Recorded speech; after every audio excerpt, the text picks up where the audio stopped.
कसं ते बघत नाही. जसं एक भक्त अतिशय गरीब आणि तो त्याच्या मामाच्या घरी राहत होता. आणि त्याची मामी जी आहे ना, आपल्या पोराला गाईचं दूध पाजवायची. गाईचं दूध त्याला पाजवायची. आणि याला काय करायचं माहितीये का, त्याची आई पिठाचं पाणी करून द्यायचं. पिठाचं पाणी करून द्यायची आणि म्हणायचं घे बाळ म्हणायचं. मग ते तसंच फुलालं.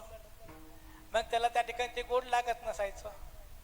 त्याचा एक मित्र होता, राजाचा मुलगा होता. आणि त्या राजाच्या घरी गेला का नाही, मग त्या पोराला त्या ठिकाणी दूध प्यायला मिळायचं. खरं दूध प्यायला मिळायचं, गाईचं दूध प्यायला मिळायचं.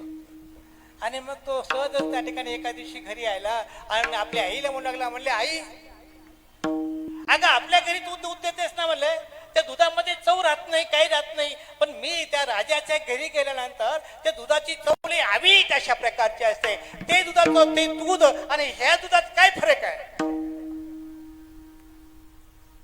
आई समजत काढते, म्हणले बाळा ते राजाचं दूध आहे म्हणले, आणि आपण गरीब आहो म्हणले. आणि गरीबाला कुठं दूध मिळाले का म्हणले, बाबा तुला खरं जर दुधाची चव चाखायची असेल तर काय कर, कुणाला माग तर त्या महादेवाला जाऊन माग म्हणले. ठीक आहे म्हणला. मग कुठं जावं लागतं म्हणला. मग कुठं जावं लागतं, मनमत माणूस होता आपल्या परमेश्वरामध्ये म्हणू लागला. तपश्चर्या योग कठीण न साधे संसारी राहून, त्या कारणे सेवा वेवन मग योग शुद्धी होय. तपश्चर्या योग कठीण आहे. संसारात राहून त्या ठिकाणी त्याची पूर्तता होत नाही. मग कुठं जाऊ म्हणजे तपश्चर्या कर. आणि कुणाला माग तर महादेवाला जाऊन माग म्हणले.